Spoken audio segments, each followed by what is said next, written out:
saving for retirement is hard. We all know that when the expenses just keep on coming. So we'll give you some tips on how to save some of that cash and beef up that retirement fund of yours. Welcome back. 19 minutes past the hour. When thinking about retirement, the key is planning. And the earlier you start, the better. By putting away a few $1,000s a year early on, it could actually boost your retirement fund by hundreds of thousands of dollars.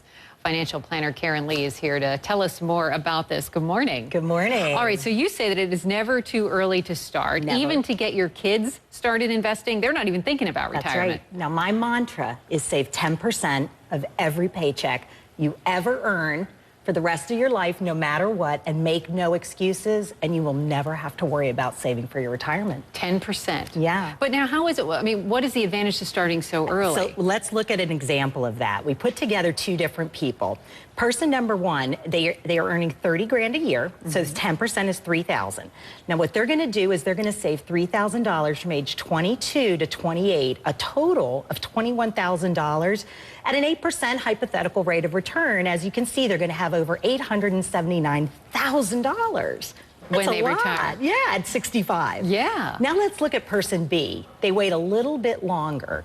They start saving at 30. Same $3,000 a year, but every year to 65. So they're saving for 35 years. That's right. $105,000 they've saved as compared to the 21. And look, they have less, $813,000. That's about $60,000 less. And if you compare the two, which we had put, yep, you see this person only saved for 7 years, the other person saved for 36 years. So the point is, don't underestimate the value of those early dollars that you save. The dollars you save in your 20s, they're your most important dollars for saving. I can still remember my father taking me to a bank and sitting me down and opening a checking account and telling me how important that is. So it is so really important. important. Yeah. So important.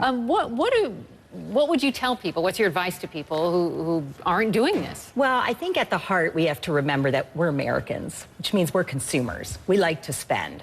So you've got to save first. My advice is make saving another bill, but your most important bill, pay yourself first. So at the beginning of a month, whenever you get your paycheck, it's got to come off the top. So if you're lucky enough to have a 401k or a 403b at work, sign up immediately as soon as you're eligible. Because then it's automatically taken out. It never hits your account. Exactly. If you don't have one, though, set up an IRA or a Roth IRA at your bank or at a mutual fund company, and the same thing.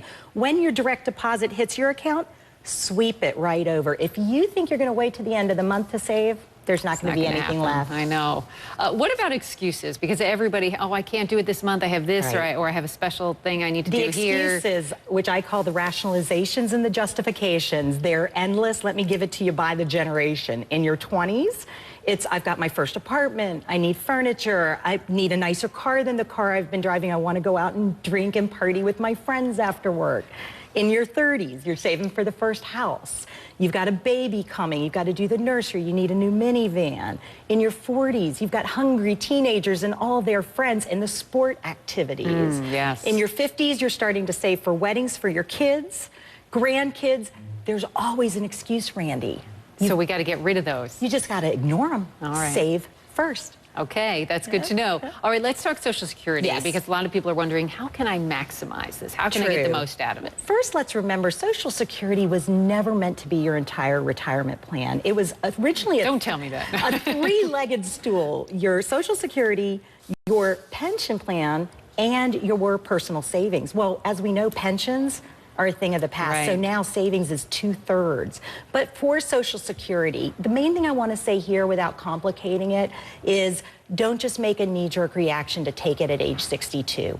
Every year you can wait towards age 70, your benefit goes up 8%. Now, if you can wait then, that can add up to tens of thousands of dollars. Second thing is, if you're married, very important to do some planning around Social Security. You've got two different people's benefits, and it might make sense to delay one's, starting the other ones early, because when you're married, you've got more choices. So find the right balance Get there. some help, though. Seek some professional advice on that one. All right. I think a lot of people, they worry about putting it off because they're worried if it's going to be there. Run out. Right. And that's a valuable worry. Sure.